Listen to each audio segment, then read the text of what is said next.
Yeah, absolutely. And let me see. You have a um, Richard says Galileo called the Pope simpleton. Yeah, Then yeah, Urban turned on him and had him inquisited. Heliocentrism was just an excuse. Yeah, if you actually look into Galileo thought he had it made because the Pope was his friend, right? yes, yes, Someone who was his friend actually took over, and he put forward his book and he brought it to the Pope and said, "Hey, I got this book." On these competing worldviews and stuff. I'd like to put this book out there, and the Pope said, "Fine, no problem." He said, "I just want you to include one thing in there. Just include one thing," because the Pope actually had a different position. What's strange here is the Pope was right. The Pope's view was that if you have two competing hypotheses, there could be a third hypothesis that accounts for the data even better than both. right. So you need to be kind of tentative here and Yeah, say, but open-handed. yeah, there Yeah, could be yeah, another explanation. So I don't want to put my foot down here. So he said, could you just include that in your book, that when it comes to that's right. ultimate causes, there could be another cause that we're not even familiar with.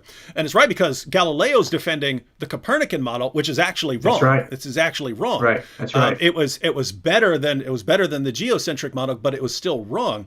And so the Yep. Pope was actually the one who was right. Anyway, Galileo, turns out, had made an agreement years earlier when there were some problems with his teaching, and it was brought forward. Hey, can you show us? Can you show us that the Earth is spinning and moving the way you say it is? Just give us any evidence. And he couldn't. And then so it was okay.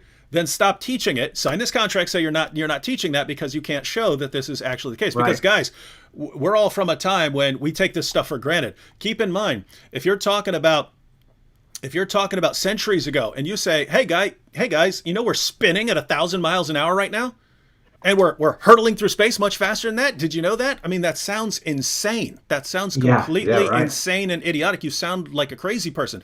So when people started putting forward these views, and you had people in the church on both sides, it was okay. Could you just give us some evidence for that? Give us some sort of evidence for that. And just saying, hey, this fits the equations of models Right. a little bit better, is not enough to overcome the level of absurdity. And so they put all this before Galileo, said, "Hey, can you prove what you're saying?" He couldn't, and even the guy who was there that he signed the contract with, saying he would stop teaching until he could actually prove something. The guy said, "Yes, if he could ever prove it, then we're in a different ballgame. But right now, he Right. can't Right. show anything, right?" So Right. Galileo had signed a contract saying he won't teach it. Then later on, his friend became Pope.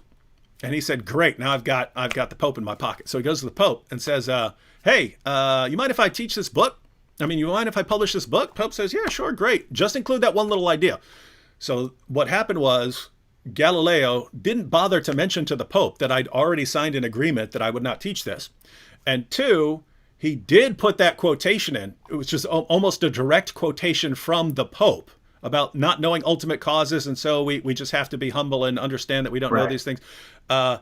He put them on the mouth. This whole thing's a dialogue, and he put those words in the mouth of the idiot named Simplicio, was called which means simpleton, right? Simpleton. Yeah, Yeah. he puts the Pope's words in the mouth of the simpleton. So the Pope, who had given his blessing to the whole work, says, "Wait a minute, he didn't tell me anything about this contract that he signed, and he makes me look like a moron in this thing." And it's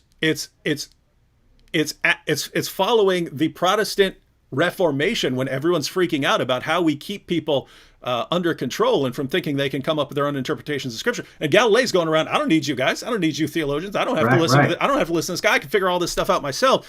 And so there was a call for the crackdown on Galileo. He had the Jesuits who were backing him up. He had others who were against him. And at the end of the day, he was found guilty of breaking this contract that he'd agreed to.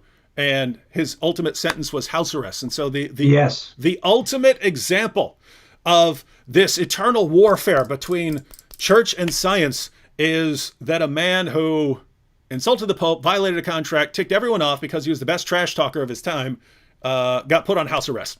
And Yes, and the the house ultimate arrest he example. was put on was actually quite exquisite. So he still had strings he could pull to be able to kind of pick a spot that was really quite comfortable. Yeah, he's an interesting character.